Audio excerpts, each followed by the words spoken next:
up, everybody? It's Yu-Gi-Oh! Prodigy finishing off the interview series Season 2 finale. We have none other than Phil himself, Ruxin34.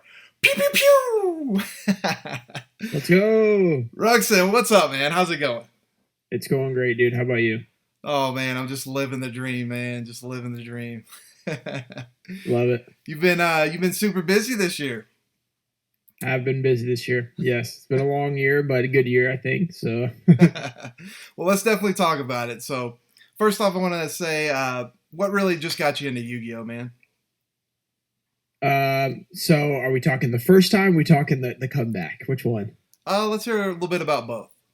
Okay. First got into Yu-Gi-Oh. I think it was 2002 because it was McDonald's pack, unless they'd been out for a long time or something, But I'm pretty sure it was 2002. I went to McDonald's, pulled the Millennium Shield in a pack, and they had the little set list on there. So I pulled that and I looked at all the cards. I was like, oh, this is cool. And that's just how it kind of started out right there. Oh wow, yeah, that's a big pull. That's a nostalgic pull for sure. And that was the first pack. Yeah. I don't know if it was the first pack, but I just don't have a great memory. But I know I pulled it at some point. I don't know if it was the first, second, third, but I figure it wasn't too much because we didn't go to McDonald's that often. So I'm figuring it's in the first couple packs. Wow, man, I wish I could say that. I've pulled a few, Millennium, the Cosmo Queen and stuff, but I've never pulled the Millennium Shield. That's a hard pull. Yeah. So at least I assume you watched the show growing up.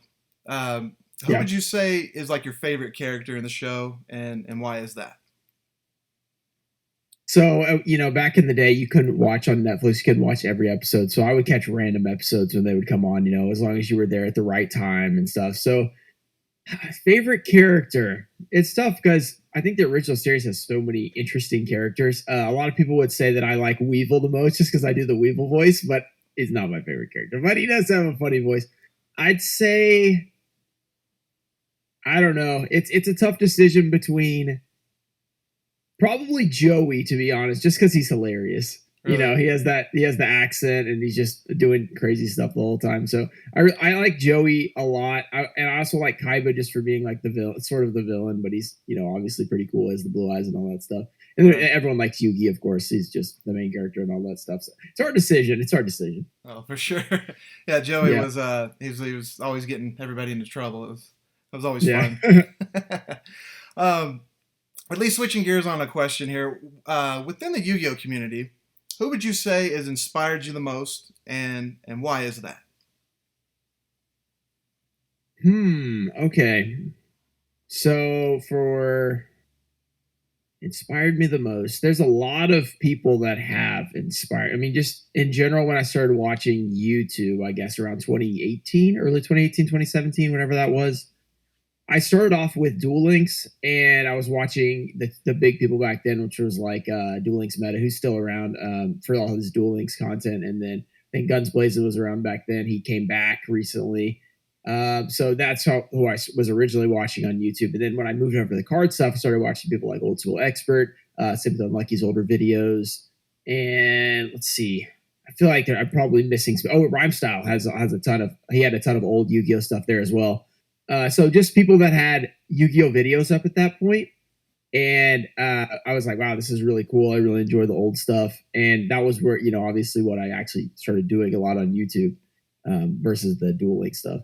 Oh, for sure. Like, so those guys just really just got you going into it and just got you thinking you want to do your own thing. Is that what I understand? I didn't really plan on doing a huge YouTube channel or anything, but I had already done some Duel Links videos, and I was like, I have this box, I have these boxes, I might as well record them. And then when I got to Ancient Sanctuary at one point, I was like, I have to record this. Like, I can't. I took a break from YouTube, and then I was like, I can't not record an Ancient Sanctuary box opening.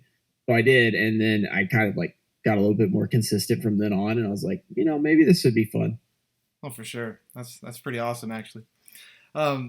So another question here. So tell me what would you say is some of like the pros and cons of like a Yu-Gi-Oh collector?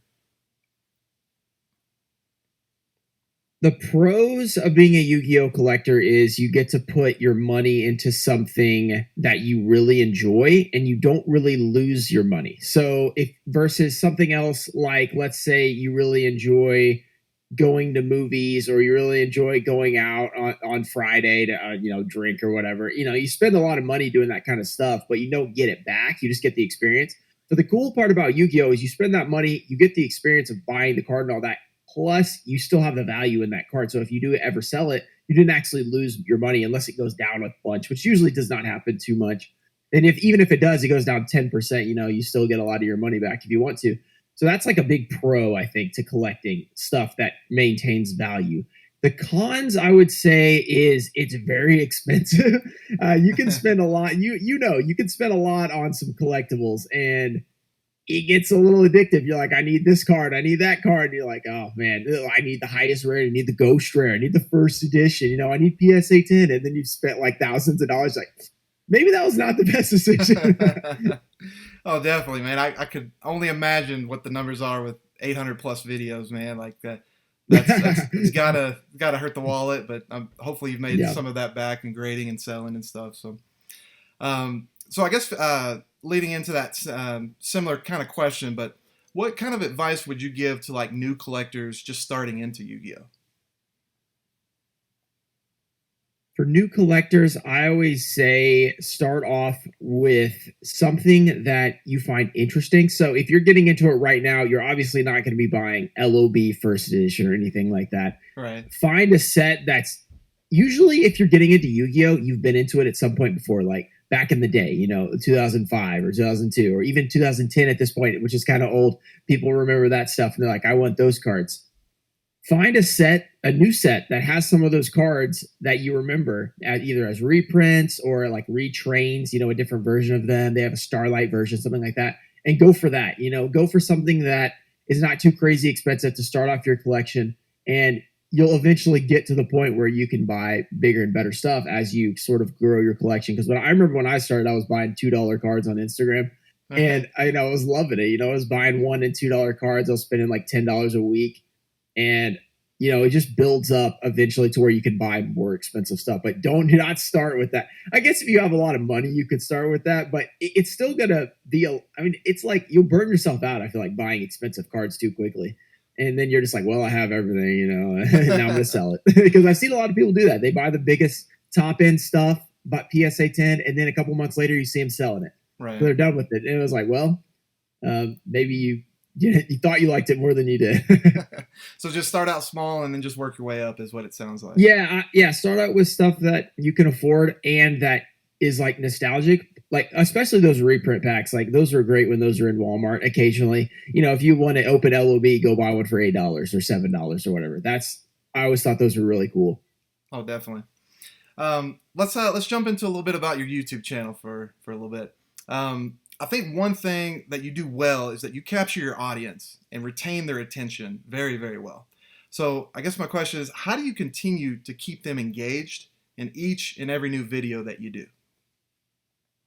Well, that's one of the hardest things about YouTube is keeping people interested the whole time, So for me, I usually try to start off with, talking about what exactly we're going to be doing in the video. So people are not like disappointed or at any point, so they know exactly what they're going to get. And then as we're going through, I try not to like, if I ever start rambling on, I just cut that part out. Like if I ever talk like for an extra minute for some reason about something, I'm like, yeah, we're not watching that. I was like, cut that out. People are not going to care about that. So I try to cut out anything that I think is just unnecessary, unless it's good information. If it's good information, I'm like, all right, we'll leave this in here. People need to know this. If it's just like me just blabbing about something, I'm like, let's get it out of there. Let's try and make it interesting, try and make some cuts so that like it's, stuff's popping up on the screen, people are looking at stuff. There's stuff to look at. It's not just kind of just sitting here, doing nothing the whole time. So right. I try to do stuff like that because it's impossible to maintain people the entire video, everyone. So you just got to do the best you can. Oh, definitely. And so you're just saying just editing and just cutting out stuff that just that's you think that's just not interesting or not relevant to the content. Is that what that or you don't want your video to drone on, So if you feel like, okay, I've been kind of talking about this for a certain amount of time, like I think that at this point people are going to be like, don't really care about this. They're either going to skip or click off. So you want to get that part out and get to the, the next thing. You want to keep it going. Oh, that's good information. I like that. So you release a new video almost literally every day. So tell me, how do you manage your time? Because I have a hard time just doing one video a week, let alone a daily. So so tell me a little bit about that. It's not easy. The hardest part is for the cards is just making sure you have something every day, Right. So like just having something, and then like actually making it obviously takes time too, and then I got to edit it and all that stuff. It was worse when I was actually, working another job. That was rough because I'd have to schedule around like I'm going to play basketball tonight. So it's like, all right, I finish at 5, basketball at 7. I have to record between then. So when I come back from basketball, I can edit, at night. Right. So that was sort of a nightmare. It's a lot easier now that I have the whole day, but it's still like, okay, well, like if I have a lot to do, like with Brothers of Legend, I had like 70 orders over the weekend for TCG Player. Right. And so I'm like, I'm trying to get all those done. I got to record now. I got to stop these. It's just taking too long. So, it's a little bit of time management. As long as I prioritize the fact that I will have to have a video tomorrow, then it's fine. I record my video, then I can like do something else for a while. Right. I usually edit late at night just because I don't want to do anything else late at night. So I might as well edit. You know what I mean? So you just, do you actually write it down a schedule, or is it just, you just know it in your head and this is what I need to plan out? Whenever I go to sleep every night, I'm thinking, okay, today's whatever day it is, like today's Thursday. Well, by now I've already figured it out. So the beginning of the week, I'm usually like, okay, how can I get all the way through next Sunday? What are my videos going to be? So I have some ideas, and not exactly what it's going to be usually, unless there's like a new set coming out. I'll like, okay, that day is taken for the new set, live stream or whatever, or if I have a box break, I've scheduled. But if it's like, something else that I've had an idea about, like maybe I'll do that on Wednesday or Friday. I'll try that out, and maybe it works out, maybe it doesn't. Sometimes we'll record a video and like that was garbage. We're not doing that. That's awesome. So at least continuing on with that, this year alone, it seems like your channel just took off. What do you feel like you did differently to make that turning point just happen? So I think this year is when I really started working on that retention stuff that you were talking about earlier. I think my videos got a lot better in terms of quality because I got this mic. I changed my camera setup, so I'm not using green screen. I think my green screen looked a little bit iffy before. I mean, it was fine. It wasn't like bad, but now I really like the just the regular camera that I'm using now. I think it looks better. And then with the audio and then the video changing and then just like speeding up my videos, I don't have as much downtime. I think all that put together just improved the quality, so it's like easier to watch. So I think that was the main part of it, to be honest, that just made it a little bit better. Yeah, and if anything, I noticed, when you switched to the green screen, I wasn't sure if what was behind that, but it sounds like you just wanted to increase the quality. And do you feel like it gives people more? They get to see like your background and everything, so it's like you're not, I guess, trying to you're showing them very personable stuff. I guess is that where you were going for? Or? Yeah. Well, the con with the green screen is that it's never super clear, because you always have like the fact that you have to cut out everything around you, so you look a little bit less sharp, I would say. Right. Just based on my light, like if you have perfect lighting, you can have a green screen that you look completely normal. But I don't have perfect lighting. I would try to have perfect lighting, but I don't. So whenever I did that, it's like I'm just much more clear. And then the fact that you can see, all this stuff in the background, like the sign and all that stuff. And then like the poster back there, I just think it looks a lot cooler, than just like me just like superimposed on the screen. I don't think that makes a huge difference. It's just like a very slight difference that like I think made it a little better. Oh, definitely. We got to get you some more posters back there, man. I might can help you out. I can't compete with your 18 LOB posters you have. Only 5. Buy one for $20. I just hold on to it. You collect what you enjoy. It's like it's addicting, you enjoy the packs. I enjoy the posters, Yeah. Somebody's got to collect them. Exactly. So what has been your favorite opening of all time on your channel, and what made it so meaningful to you? And that's probably hard to say with 800 videos. It is hard. I think that in terms of the opening, so the polls are awesome. But I think that I would have to say like my favorite opening, not because of the polls, but just because of the straight up emotion that came into the every pack opening. Had a feeling you'd say So that. it took me 3 months, I think, to get all those. And back then they were so much cheaper. I think I spent like $4,000 or something, which is like a bargain, first edition for everything. You compare it to now. That took so much effort to get all this put together. And then obviously the part where I did not record the end. Oh man. And like, and it was like there's the Genzo pull, and so like you get all excited, and then I like saw that I didn't record that part, and it was just like, just so disappointing. And then the fact that I stayed up till like 6 a.m. editing that thing because I said like a certain date I was going to release it, and it was like the next day, and I had to stay up till like 6 a.m. and it would not upload. I had to wake up, like I fell asleep, and then I woke up and I was like, oh, I got to upload this thing, and I got it uploaded 45 minutes before it started, like it's supposed to start. It was just like a nightmare in general, but like just all of that just like combined just made it like very meaningful for like the fact that it came out and then it like obviously did pretty good. I think it's like my 5th most viewed video. It got passed recently, which I feel like it was the best video I've ever made, but it's still like really good. Oh, definitely, man. That was a crazy video. Like everyone that saw that, they were like, "Oh my goodness!" Like, do you think someone could actually replicate that now? Or like, yeah, oh yeah, I think somebody could do it. I mean, you just have to. It would take a long time. I think it would take even longer now, just because some of the packs are harder to find. What was it? Astral Pack 4 and OTS 4 were the bane of my existence. I could not find those. I finally got someone actually gifted me those. Someone found out I needed those, and they gave them to me. And like I'd been searching for a month, I couldn't even buy them off anybody. So it was like a miracle that I even got those. Those were the worst. I think I got an extra one or something at some point, and I was like, I'm keeping this thing forever because things are impossible to find. And that's what's always crazy to me is like, a lot of collectors out there that they have the money or whatever doesn't necessarily mean they can still get the product because it's, right. Once it goes in someone's collection, they really don't like to get it out. And I definitely agree with that. And those are just some random ones you wouldn't expect. You're like, those are kind of new, but it's like they had such big ultimate rares at the time that everyone opened them, so no one kept them. Oh, definitely.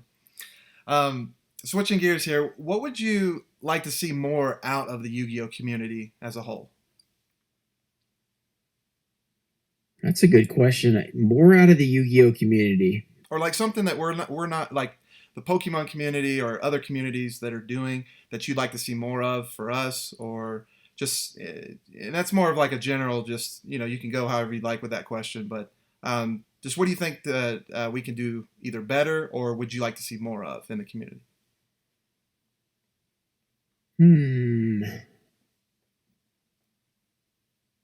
I don't know, honestly. That is a tough question. Honestly, I feel like it's weird because you know how the Yu-Gi-Oh community has the collector side and the actual TCG player side. Right. So they feel like almost two different communities, which is like, I don't know, maybe the one thing I would say is that both those communities could maybe blend a little better because it's almost a completely different side. Like collector community and TCG community might as well be two different things at this point.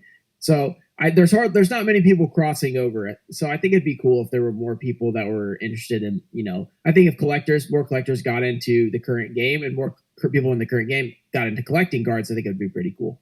Oh, that's cool. Actually, I never thought of it like that, but just combining those two groups into one. Yeah. I think it'd be cool because there'd be such a much larger group like involved, instead of two separate groups. Oh, definitely. That's really cool. Feeding on with the Yu-Gi-Oh community, within the community, what kind of legacy do you yourself want to leave behind? This is like when I'm about to die or something. No.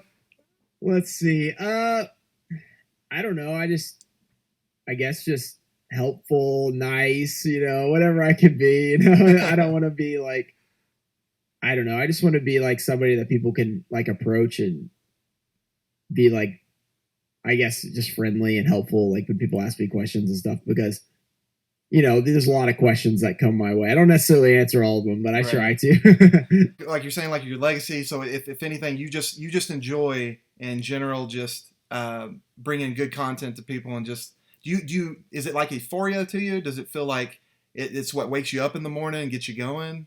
I guess if that makes sense. Yeah, I mean, I really like making videos. It's really exciting because like everyone, it's just people are excited to see it. So I'm excited to make it and see like how excited they'll be to see what happened or whatever, and just see people's reaction and everything.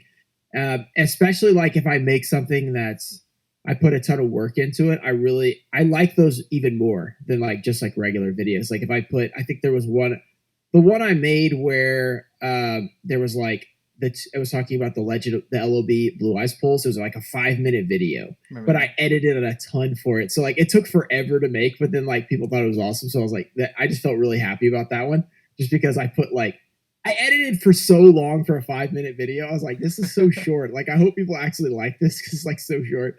But then like people did like it, so I was really excited about it. And yeah, I just really like making stuff that people like.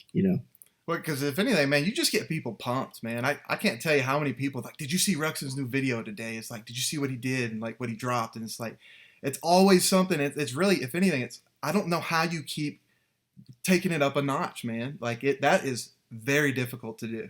There's only so many times you can pull that ultra rare or secret rare, but at the same time, you somehow just capture and just make people just interested. And I think that's why you're seeing a lot of success for sure. But and 1,000 other things too. But you're consistent, and that's hard to do. Another question here for someone that's not really familiar with the YuGiOh community, who exactly is Ruxin? Oh my goodness, you're giving me these weird questions. All right, who am I? That's a great question. I am a collector. Oh, I came back and became a collector, and I just started making videos for fun. I came back in 2017 for Duel Links, 2018 for the actual. 2018 was when I made my Instagram account and started buying cards and stuff like that.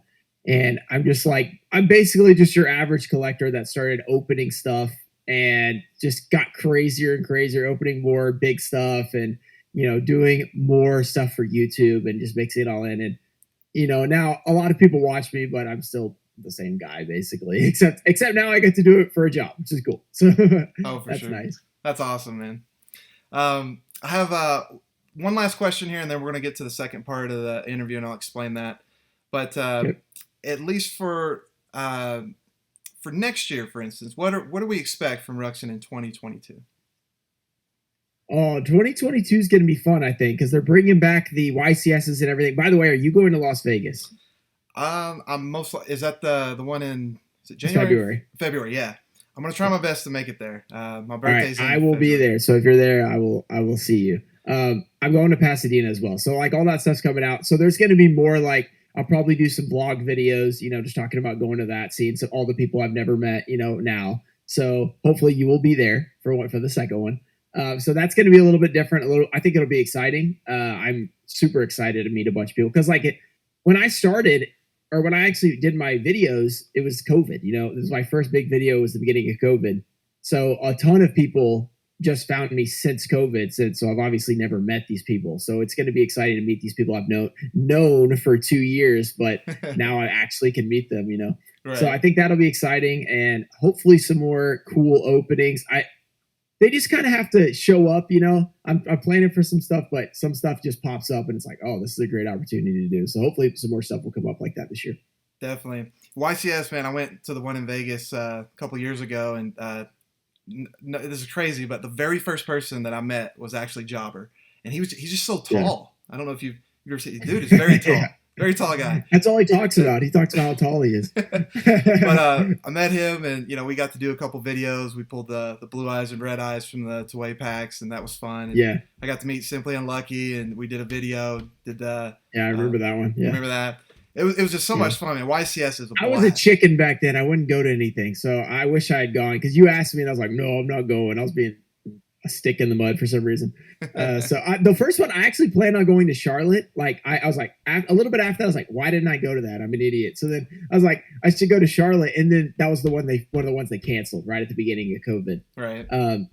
So unfortunately I had to wait until Pasadena. So now that's when I can finally go.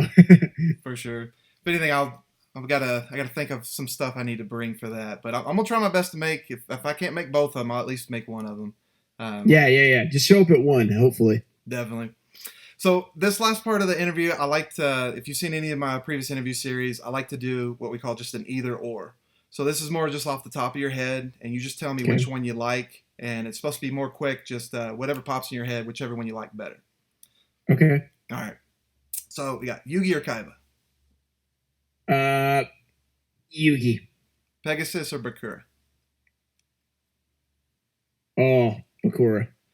Joey or Tristan? Joey. Maya or Taya? Oh, Taya. Rex Raptor or Weevil Underwood? Weevil. You kind of already said that earlier, but yeah. Yeah. Bandit Keith or Bones?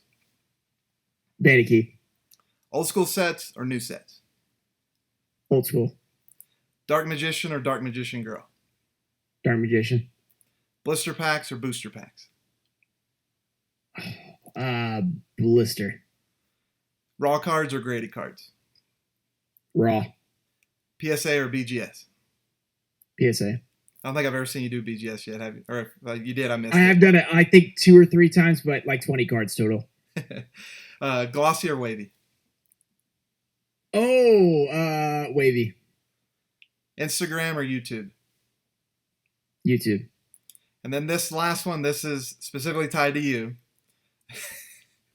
Chocolates or Pequeño Moth? Oh, you're making me answer. Oh, that's tough. I can't choose. They're Drum both roll. so amazing.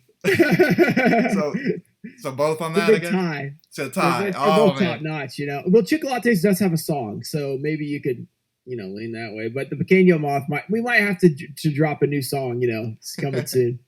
Man, I always thought that was cool, like how you tie into that, and like you really get the community going on stuff like that. So I always thought that was cool. So I had to ask that question. So I think Pequeño Moth song drop would be pretty epic. I didn't need to do that. that would be interesting. I'd like to see something like that. But if anything, though, Ruxin, I do appreciate your time today, man. This has definitely been very fun. Learned a lot as well. If anything, man, continue with your channel. You've got, I mean, this guy's everywhere. You got YouTube, Instagram, Twitch, Twitter. I mean, all the platforms, man. I don't know how you manage it, for one. But if anything, you know, if you guys aren't following this guy, I don't know what you guys are doing. If you're in the YuGiOh community, you got to follow this guy. But I do appreciate you, man. And the last thing I do want to do, because I always love when you do this at the end of your videos, is when you wrap it up. So if we could do this sort of together here. Be like, wait. Before you wrap it up, I'll give it. Thanks for having me on. I meant to say that. You know, I don't want to wrap it up, but yeah, thanks for having me. This was fun. It felt quick. Like it was like 30 minutes, but it didn't feel like it was that long. So yeah, go check out Prodigy if you're watching this. I'll be sharing this video on my community tab or something so you guys can see it. Give them a follow. Obviously, the interview. I really enjoy watching interviews, so I know a lot of other people will as well. So yeah, let's get to the wrap up. Let's go. Definitely. YuGiOh Prodigy and Ruxin, and until the next video, peace. Peace. And we got YuGiOh Prodigy and Ruxin, and until the next video, peace. Hey. I messed that up. You got to give me a countdown or something. Sorry.